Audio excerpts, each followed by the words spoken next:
बौद्ध आणि मातंग समाजाचे प्रश्न सोडवण्यासह गावाच्या विकासासाठी या समाजांनी या विधानसभा निवडणुकीत आमदार ऋतुराज पाटील यांच्या पाठीशी राहण्याचा निर्णय घेतलाय.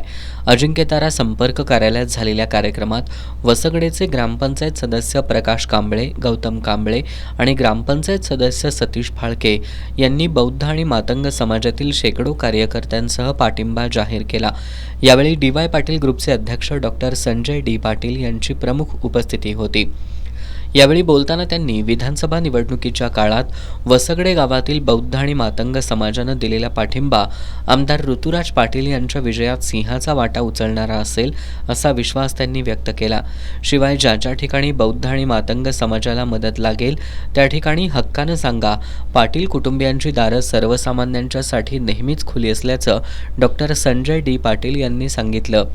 वसगडेचे ग्रामपंचायत सदस्य प्रकाश कांबळे यांनी वसगडे गावामध्ये आमदार ऋतुराज पाटील यांच्या प्रयत्नातून अनेक विकासकामं झाली असून त्यांच्याकडे असलेल्या दूरदृष्टीमुळं गावाचा आणि मतदारसंघाचा यापुढच्या काळातही सर्वांगीण विकास होईल असा विश्वास असल्यामुळं बौद्ध आणि मातंग समाजानं त्यांना पाठिंबा देण्याचा निर्णय घेतला असल्याचं सांगितलं.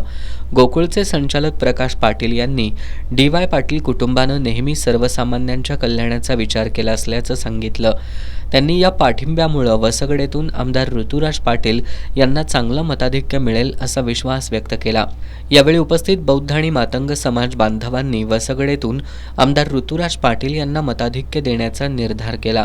यावेळी पंचशील तरुण मंडळाचे अध्यक्ष शीतल कांबळे, सामाजिक कार्यकर्ते साताप्पा कांबळे, पवन कांबळे, विकास कांबळे, भरत कांबळे, सुधीर शिंदे, राहुल गवळी, सुंदर कांबळे, अमित कांबळे, संदीप कामत, विनोद पंढरबळे, बजरंग रणदिवे आदी उपस्थित होते.